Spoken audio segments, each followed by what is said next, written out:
बजे से हजारों लोग धरना दे रहे हैं और 5 बजे तक कमिश्नर 10 कदम मिलने नहीं आ रहा है। तो इससे मुख्यमंत्री को समझ लेना चाहिए ना कि हमारा कमिश्नर कितना नकारा है। वो रामराज्य नहीं चाहिए जिसमें एक लव्य अगर अच्छा धनुष चलाना सीखता है तो उसका अंगूठा काट लिया जाता है। वो कैसा रामराज? हमें तो ये संविधान का राज चाहिए। ये कितना दुखद है कि मुख्यमंत्री के शहर में गरीबों की हक की लड़ाई लड़ी जा रही है। अंबेडकर जनमोर्चा ने आंदोलन की बात क्यों कर दी? अब ये सरकार की नजर में बहुत बड़ा गुनाह हो चुका है। डर वो समाजवादी पार्टी के नेताओं को दिखा सकते हैं, बहुजन समाज पार्टी के नेताओं को दिखा सकते हैं, क्योंकि वो पूर्व मुख्यमंत्री रह चुके हैं, लोग वो लूट चुके हैं।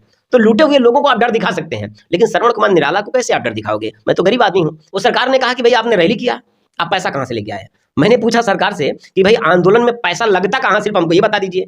नमस्कार दोस्तों, मैं रूबी सिंह और मैं यहाँ पे गोरखपुर के जो अंबेडकर जनमोर्चा, आप मेरे पीछे देख सकते हैं, ये बोर्ड भी लगा है यहाँ पे, अंबेडकर जनमोर्चा के कार्यालय में मौजूद हूँ और यहाँ पे मेरे साथ मौजूद हैं श्रवण कुमार निराला जी। सर, आपका बहुत बहुत स्वागत है हमारे। पहले तो आपको बहुत बहुत धन्यवाद जो इस गंभीर मुद्दे पर अंबेडकर जनमोर्चा के इस आंदोलन को कवरेज करने के लिए और लोगों तक इस बात को पहुंचाने के लिए आपने समय निकाला। ये जो अंबेडकर जनमोर्चा का आंदोलन है, ये उत्तर प्रदेश के अंदर जितने भी दलित हैं, पिछड़े हैं, मुस्लिम हैं, गरीब हैं, भूमिहीन हैं, मतलब हर जाति वर्ग में जितने भी भूमिहीन हैं, उन सभी परिवारों को प्रति परिवार 1 एकड़ जमीन दिलाने के लिए हम आंदोलन चला रहे हैं। ये हमारा आंदोलन है। जी। और ये जो आंदोलन है, आपने देखा कि ये तीसरा चरण, अभी जो 10 अक्टूबर का आंदोलन हुआ है, ये तीसरा चरण हमारे आंदोलन का था। पहला चरण इस आंदोलन का 17 दिसंबर 2022 था, जो हम लोगों ने गोरखपुर में दलित अधिकार रैली के रूप में किया था। ज्ञापन दिया, सरकार ने हमारी बात नहीं सुना। फिर दूसरे चरण में हम 17 मार्च 2023 को आए और फिर सरकार को मांग पत्र दिया और सरकार को कहा कि आप गरीबों को ज़मीन दे दीजिए। इसके बाद भी अगर कोई कार्रवाई नहीं हुई तो 10 अक्टूबर 2023 को, अभी जो 10 अक्टूबर बीता है, इसमें हम लोगों ने तीसरे चरण के आंदोलन का ऐलान किया और आंदोलन था हमारा डेरा डालो घेरा डालो। और उस आंदोलन का यही मांग था कि हर गरीब भूमिहीन को 1-1 एकड़ जमीन प्रति परिवार दिया जाए। लेकिन सरकार उत्तर प्रदेश की इतनी निरंकुश हो चुकी है कि लोगों को अनावश्यक मुद्दों पे बरगला तो रही है, लोगों को 5 किलो फ्री अनाज तो दे रही है, मतलब लोगों को भिखारी बना रही है कि हर महीने गरीब आदमी कोटेदार के दरवाजे पर झोला लेकर के खड़ा रहता है। कोटेदार को लगता है कि वो अपने पिताजी के घर से दे रहा है और बड़ी कृपा कर रहा है। और सरकार भी मैसेज, अब भिखारी कैसे कर सकते हैं? क्योंकि सरकार ने अधिकार नहीं दिया ना। भाई आपको फ्री में अनाज देने की क्या जरूरत है? आप हमको 1 एकड़ जमीन दे दीजिए, हमको फ्री में कोई चीज़ नहीं चाहिए। क्योंकि फ्री, जब कोई स्कीम फ्री की आती है तो लोगों में काम करने की क्षमता खत्म होती है और सरकार लोगों को ये चीजें तो लोगों को समझनी चाहिए। फिर लोग मजबूर हैं, सरकार उनको मजबूर कर रही है। लोग समझ रहे हैं कैसे? क्योंकि सरकार रोजगार नहीं दे रही है, सरकार अधिकार नहीं दे रही है, सरकार लोगों को स्वावलंबी नहीं बनने दे रही है, सरकार कृपा बरसा रही है कि बस लोगों को ये मालूम चले कि हमारी कृपा से आप जिंदा हो। लोगों को सम्मानजनक जीवन सरकार नहीं दे रही है, लोगों को स्वाभिमान वाला जीवन सरकार नहीं दे रही है, लोगों को दया वाली जीवन दे रही है सरकार। ऐसे में सबसे पहला जो संकट है लोगों के सामने, अपना जीवन बचाने का है। इसलिए लोग मजबूर हैं उनके दरवाजे पर जाने के लिए, लेकिन लोगों का ज़मीर जो है वो उसके लिए तैयार नहीं है। लोग चाहते हैं कि हमें हमारा अधिकार मिल जाए, 1 एकड़ ज़मीन मिल जाए। और आप हमारे आंदोलन में तमाम गरीब महिलाएं आई, तो लोगों ने, तमाम पत्रकार साथियों ने, आप जैसे लोगों ने उनसे बात किया कि भाई सरकार तो आपको अनाज दे रही है। तो गरीब महिलाओं ने कहा कि हमें फ्री में अनाज नहीं चाहिए, हमारा हिस्सा 1 एकड़ ज़मीन दे दो। हम आपको बल्कि उल्टा 10 किलो टैक्स के रूप में हर महीने सरकार को देने के लिए तैयार है, लेकिन हमें हमारा अधिकार दे दीजिए ज़मीन का। हाँ, तो आपने ये जो डेरा डालो और घेरा डालो आंदोलन, महा आंदोलन किया था, उसमें आपको जेल भी हुई थी, इस पे क्या कहेंगे आप? जेल तो हुआ, सरकार ने हमें जेल भेजा और सरकार की ये सोच थी। मेरा एक क्वेश्चन यहाँ पे है, जैसे कि आपने ये जो आंदोलन किया है, जो जनता है उसकी हित के लिए किया है, फिर आपको जेल क्यों हुई? इसलिए कि सरकार लोकतांत्रिक बातों में ध्यान नहीं दे रही है। सरकार किस पे ध्यान दे रही है फिर? सरकार तानाशाहियत में ध्यान दे रही है। सरकार राजा की तरह काम कर रही है कि राजा घमंडी राजा।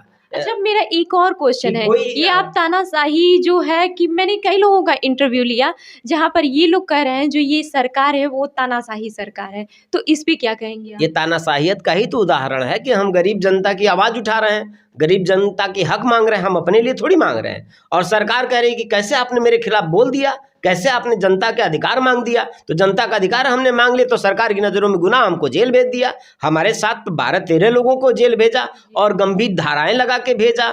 महिला पत्रकार आई थी रिपोर्टिंग करने दिल्ली से, उनको भी नहीं छोड़ा, उनको भी जेल भेज दिया। तो ये सरकार का तानाशाहियत तो है और ये राजशाही नहीं चल रहा। सरकार को ये बात समझना चाहिए कि ये राजशाही नहीं है, ये लोकतंत्र है। आप तानाशाही कर रहे हैं जबकि सरकार ये बोलती है कि ये राम राज्य है। सरकार का जो राम राज्य है, मुझे वो राम राज्य नहीं चाहिए जिसमें एक महिला जिसको बदनाम किया गया, सुपनखा का नाक काट लिया गया। हमें वो राम राज्य नहीं चाहिए। हमें वो राम राज्य नहीं चाहिए जिसमें एकलव्य अगर अच्छा धनुष चलाना सीखता है तो उसका अंगूठा काट लिया जाता है। वो कैसा राम राज्य? हमें तो ये संविधान का राज चाहिए। वो राम राज्य था जिसमें महिलाओं को पढ़ने का हक नहीं था। वो राम राज्य था कि जहाँ लोगों को संपत्ति रखने का अधिकार नहीं था। हमें वो राम राज्य नहीं चाहिए। हमें ये संविधान वाला राज्य चाहिए जिसमें हर गरीब को पढ़ने का हक है, जिसमें हर महिला को पढ़ने का हक है, सबको बराबरी से समाज में सम्मान के साथ जीने का हक है। हमें ये संविधान वाला राज चाहिए। उनका राम राज्य उनको मुबारक हो, हमको तो संविधान वाला राज्य चाहिए। लेकिन जनता भी तो मैक्सिमम जो मांग करती है वो राम राज्य की ही मांग करती है, ना कि ये अम्बेडकर जी वाला। इनका भी मांग करती है, ऐसा नहीं है। तो देखिए, जनता का क्या है कि जनता को धर्म का डर दिखाया गया है। कैसा धर्म का डर? भाग्य और भगवान में फंसा दिया गया। जैसे गरीबों को, हम लोग बचपन में गांव में थे तो गरीबों को ये समझा दिया गया कि बड़ा और छोटा, अमीर और गरीब ऊपर से बना के आए हैं। ये जो धार्मिक ठेकेदार लोग थे, मठाधीश लोग थे, उन लोगों ने लोगों को मानसिक रूप से डराया। डर का धंधा है ये धर्म का धंधा। अच्छा, ये डर का धंधा है, धर्म का धंधा है जो आप कर रहे हैं जी। तो आपको जब जेल हुई थी, मैंने ये स्किप कर दिया था थोड़ी देर के लिए, तो ये मतलब आपके साथ कितने लोग जेल गए थे, कौन कौन लोग थे? और कोई फ्रांसीसी भी था जो ऐसा जेल गया था आपके साथ, तो उसका क्या मैटर है ये बता दीजिए। 10 अक्टूबर को जब हम लोगों ने आंदोलन किया तो सरकार ने पहले तो दमनकारी मतलब शक्ति लगा करके अपना आंदोलन का दमन करने का कोशिश किया। आप देखिएगा कि सवेरे 10 बजे से कमिश्नर कार्यालय पर शांतिपूर्वक आंदोलन, 50,000 लोग थे जिसमें बड़ी संख्या में महिलाएं थी। ठीक है, शांतिपूर्वक ढंग से अपने अधिकार की हम बात कर रहे हैं, वहाँ हम अपनी डिमांड सरकार के सामने रख रहे हैं। ये कितना दुखद है कि मुख्यमंत्री के शहर में गरीबों की हक की लड़ाई लड़ी जा रही है। हजारों लोग कमिश्नर कैंपस में, मुख्यमंत्री जी आते हैं हफ्ते में 2 दिन 3 दिन तो गोरखपुर में आते हैं, जनता दरबार भी लगाते हैं, फोटो भी आता, अखबारों में भी छपता है। और यहाँ तक कि मुख्यमंत्री जी अपने समस्याएं भी तो सुनी जाती हैं। समस्याएं, मेरे पास ऐसे सैकड़ों उदाहरण हैं कि मुख्यमंत्री जी के दरबार में लोग जाते हैं, एप्लीकेशन दे के आते हैं, लेकिन समस्या का समाधान होता नहीं है। ये जो गोरखपुर में अधिकारी बैठे हैं, तो इस पे आप क्या कहेंगे फिर? क्योंकि अधिकारी चमचागिरी कर रहे हैं, मुख्यमंत्री की चमचागिरी कर रहे हैं। मुख्यमंत्री जी के सामने जाके अच्छी अच्छी बातें करते हैं, मुख्यमंत्री जी उसी में खुश हैं। ग्राउंड लेवल पे मुख्यमंत्री को भी नहीं पता है कि गरीब तो जनता की बात सुनने जा रही है। आखिर में जो मुख्यमंत्री हैं उनको कैसे पता चलेगा ये चीजें? अब ये तो मुख्यमंत्री को ग्राउंड पे लोगों से बात करना चाहिए ना कि भाई समस्याएं क्या। आप मुख्यमंत्री जी को इसी से समझ लेना चाहिए कि कमिश्नर कैंपस में जनता दरबार जब मैं बताऊं आपको कि कमिश्नर कैंपस में सवेरे 10 बजे से हजारों लोग धरना दे रहे हैं और 5 बजे तक कमिश्नर 10 कदम मिलने नहीं आ रहा है। तो इससे मुख्यमंत्री को समझ लेना चाहिए ना कि हमारा कमिश्नर कितना नकारा है कि गरीब जनता आई है, उनका मांग पत्र लेते, उनसे बात करते, उनकी आखिर में हमको अपनी बात सुनाना तो किसको सुनाएंगे भाई? प्रशासन के लोग ही तो प्रतिनिधि हैं सरकार के। मुख्यमंत्री से तो हर आदमी मिल नहीं पाता है, प्रधानमंत्री से तो हर आदमी मिल नहीं पाता, तो हम डीएम कमिश्नर को ही तो माध्यम बनाते हैं। तो डीएम आखिर में क्यों नहीं आया? कमिश्नर रात के 10:30 बजे वहाँ पे डीएम आते हैं और दिन भर हम कमिश्नर कैंपस में, जहाँ कमिश्नर बैठता है 10 कदम की दूरी पे हजारों लोग अपनी फरियाद कर रहे हैं, कमिश्नर आता नहीं। तो आप इससे ये मुख्यमंत्री को समझ लेना चाहिए, अगले दिन अखबारों में छपता है। तो अगर मुख्यमंत्री को इतनी सी बात नहीं पता चल पा रही है, इसका मतलब उनके ही शहर में, उनके ही शहर में, इसका मतलब मुख्यमंत्री फेल है, उनका LIU फेल है, उनका IB फेल है, सब कुछ तो फेल है कि उनके ही अधिकारी गरीब जनता की बात नहीं सुन रहे हैं। और हमने गरीब जनता की बात कर दी तो 10 अक्टूबर को रात में, मतलब पूरे रात संघर्ष चला, 3:30 बजे मेरी गिरफ्तारी हुई यहाँ देवरिया बाईपास से। हमको फिर गिरफ्तार करके, जैसे कोई बहुत बड़ा गुंडा क्रिमिनल गिरफ्तार कर लिए हैं, हमको रात में 2-3 बजे के आसपास में बेलीपार थाने ले गए। फिर वहाँ से दूसरी गाड़ी में ट्रांसफ़र किया जाता है। 4:30 बजे हमको कैंट थाने में लाया गया गाड़ियों के काफिले के साथ। क्या मैं अपराधी हूँ? मैं गरीब जनता की बात कर रहा हूँ और आप हमारे ऊपर पूरा वज्रवाहन लगा रहे हैं। आप तो गरीब और दलितों के लिए ही काम कर रहे हैं, तो फिर ऐसा क्यों? इसलिए कि सरकार नहीं चाह रही है कि कोई लोगों, अंतिम व्यक्ति के हक की आवाज़ उठे। सरकार ऊपर ऊपर चमका रही है। सरकार, आप लगातार जब भी मुख्यमंत्री जी आएंगे, प्रधानमंत्री जी आएंगे, ये बोलते हैं कि हमने इतने करोड़ लोगों को नौकरी दे दिया। इसके पहले की सरकारें हजारों में वैकेंसी निकालती थी, 2-4 गांव में हम लोग सुनने में आ जाता था कि फला गांव में फला को नौकरी मिल गई। इनके करोड़ों लोगों को नौकरी रोज दे रहे हैं, लेकिन कहाँ नौकरी दे रहे हैं, नौकरी नहीं पता चल रहा है। और वो 5,000 रुपया वाला जो आउटसोर्सिंग का जिनको इनका नौकरी है, MBA लड़का करके आ रहा है, BTech लड़का करके आ रहा है, और आउटसोर्सिंग बीच में लगा करके उन प्रतिभाओं का कितना जबरदस्त शोषण किया जा रहा है इस देश के अंदर, इस उत्तर प्रदेश के अंदर। आउटसोर्सिंग लगा करके MBA लड़का है और 6,000 रुपये नौकरी इनके यहाँ मतलब विभागों में कराया जा रहा, बीच में कॉन्ट्रैक्टर लगा दिया गया। ये तो शोषण है ना। तो ये, और रोजगार का मतलब ये नहीं होता है कि मतलब आप 2-4 हज़ार रुपया दे दीजिए। रोजगार उसको माना जाता है जिस रोजगार से व्यक्ति का जीवन बेहतर हो जाए। कम से कम आज के डेट में 40,000 50,000 जिस फैमिली को मिलेगा वही फैमिली जी पाएगा। 5,000 में कोई परिवार चलता है, और 5,000 वाले। सरकार तो ये कहती है कि अगर आपके पास स्किल्स है तो नौकरी है आपके पास। स्किल, किस स्किल की बात कर रही हैं आप बताइए? प्रधानमंत्री जी कह ये सरकार कह रही है। प्रधानमंत्री जी ने भी कहा था पकौड़ा तलिए ना भाई, आप पढ़ाई कर रहे हैं तो पकौड़ा तलिए। और प्रधानमंत्री जी वो नाले से गैस भी निकाल रहे थे, तो नाले से गैस निकाल करके खाना बना के तो दिखाया नहीं, और कहा कि पकौड़ा तलिए सब लोग। अगर हर आदमी पकौड़ा तलने लगे तो पकौड़ा खरीदेगा कौन? यह भी तो आप बताइए। मार्केट आप कहाँ है? सबको आपने कह दिया कि पकौड़ा तलो। ये तो ठीक है, आप पकौड़ा तलो कह रहे हैं, लेकिन उनका सेंस भी तो ऐसा हो सकता है कि मतलब वो सबको नहीं, कुछ मतलब कुछ स्किल्स, कुछ पकौड़ा हो गया, कुछ चाय हो गया, या फिर और भी तो फील्ड है उन सारे। मैडम, जब पैसा आपके पास नहीं रहेगा तो बाजार में खरीदार कहाँ रहेंगे? जब खरीदार ही नहीं है तो आप कि स्किल का क्या मतलब है? आप मतलब दुकान खोली, शोरूम खोल लीजिए, उसमें कोई ग्राहक नहीं जा रहा है क्योंकि लोगों के पास रोजगार नहीं है, पैसा नहीं है। दवा के बिना लोग मर रहे हैं, और इनके जो आयुष्मान तमाम योजनाएं चला रहे हैं उसमें दलाल हावी हो गए हैं। हॉस्पिटलों का क्या है, ये रैकेट पूरा काम कर रहा है, दलालों का रैकेट काम कर रहा है, आप ये समझ लीजिए। तो ये जो चीज़ें हैं जो सरकार तामझाम कर रही है, ये सरकार का कोई भी काम ग्राउंड पे नहीं है। अम्बेडकर जन मोर्चा ने आंदोलन की बात क्यों कर दी? अब इस सरकार की नज़र में बहुत बड़ा गुनाह हो चुका है, लेकिन अम्बेडकर जन मोर्चा इससे डरने वाला संगठन नहीं है।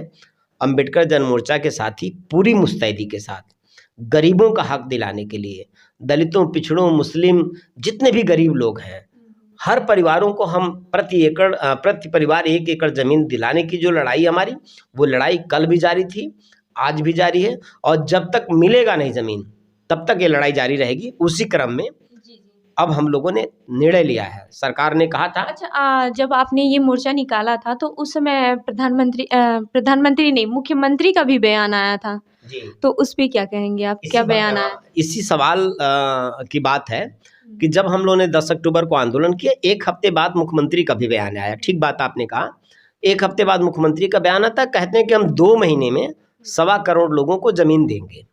ये मुख्यमंत्री जी ने कहा, इस सारे अखबारों के फ्रंट पेज पे छपा हुआ है।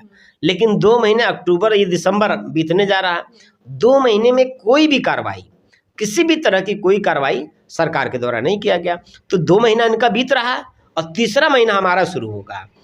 29 जनवरी हम लोगों ने ऐलान किया है कि सरकार की वादा खिलाफी के खिलाफ विरोध में हम लोग 29 जनवरी को 5 लाख लोगों के साथ जन आक्रोश मार्च निकालेंगे। चौरी चौरा से लेकर के गोरखपुर तक सरकार को बेनकाब करेंगे। तो ये जो सरकार बोली है अभी तक कोई प्रतिक्रिया नहीं है उस पे, जी। तो इस पे क्या कहें? अभी तो आपने बोला कि आंदोलन जन मार्च निकालेंगे, बहुत बड़ा निकालेंगे, जी। है कि नहीं? तो आपको क्या लगता है तब सरकार सुनेगी आपकी? देखिए, जनता से बड़ा कोई नहीं होता है। ये असल तो में है। सबसे बड़ी जो है जनता होती है, और सरकार को भी जनता बनाती है, और विपक्ष भी देश के अंदर नेता नहीं होते हैं, जनता होती है। जनता बन चुकी है इस समय, क्योंकि जो विपक्षी पार्टियां हैं वो भी जनता के मुद्दों को नहीं उठा रही हैं, चाहे सपा, चाहे बसपा, चाहे कांग्रेस, जिनके कंधे पे लड़ने की जिम्मेदारी है, वो गरीबों के हित की बात, गरीबों से जुड़े हुए मुद्दों को अब नहीं उठा रहे हैं। पहले के नेता सड़क पर लड़ते थे, सरकारें सुनती थी, और ये कहा भी गया है कि जिस देश में सड़कें सुनी हो जाती हैं, संसद और सरकार आवारा हो जाती हैं। यहाँ वही हाल इस सरकार ने कर दिया कि अब सड़क पर आंदोलन जो हो रहा था, ये सरकार डरा करके, जेल का डर दिखा के, सीबीआई का डर दिखा करके, ईडी का डर दिखा करके पूरा आंदोलन का माहौल ही खत्म कर दिया।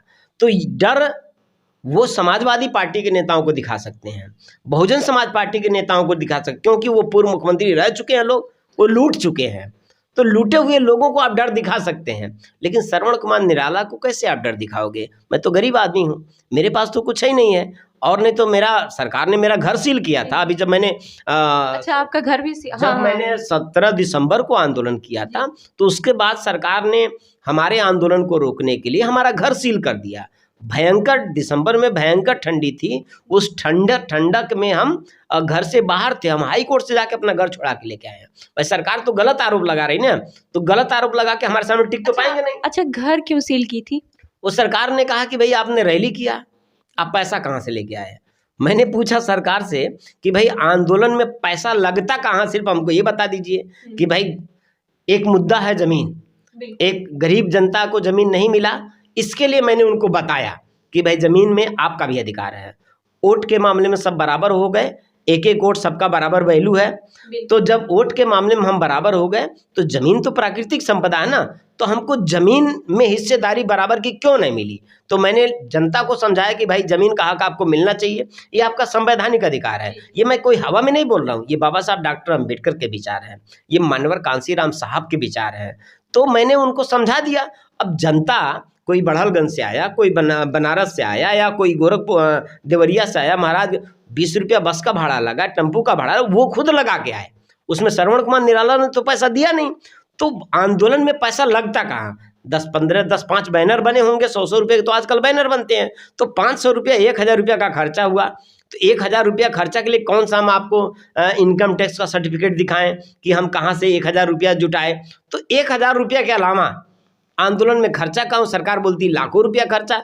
सरकार इसलिए बोलती है लाखों रुपया क्योंकि सरकार आज की डेट में जितने सम्मेलन कराती है, जितनी रैलियां कराती है, सरकार खूब पैसा उस पर लगाती है। और सरकार वो सरकारी रैलियों में जो लोग आते हैं उनको 1-1000 रुपया दिया जाता है। बीजेपी वाले जो रैली कराते हैं वो 1-1000 रुपया, 2-2000 रुपया दे करके ले आते हैं। तो प्रशासन के लोग भी सरकार के रैलियों को मैनेज कर रहे हैं, तो उनको लग रहा है कि उस रैली में तो इतना खर्च होता है, तो निराला जी की रैली में भी बहुत पैसा खर्च हुआ होगा। जबकि निराला की रैली जन जरूरत की रैली है, आंदोलन है।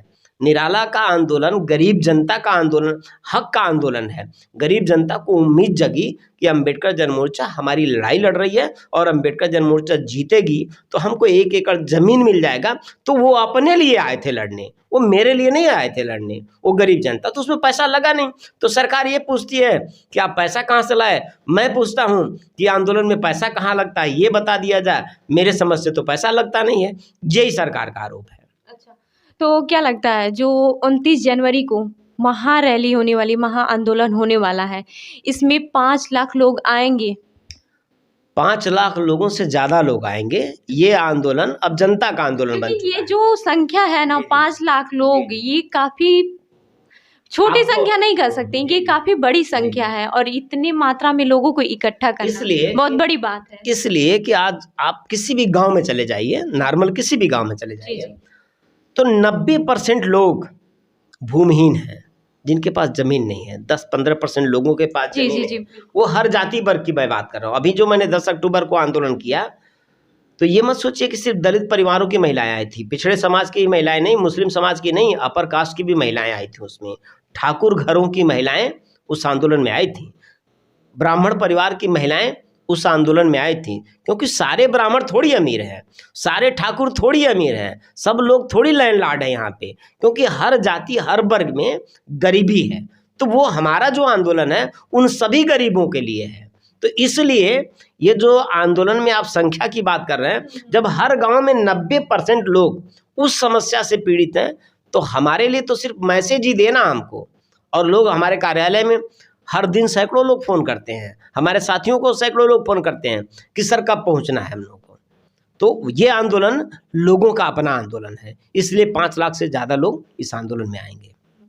तो ये आपने देखा अम्बेडकर जन मोर्चा पार्टी के श्रवण कुमार निराला जी हैं।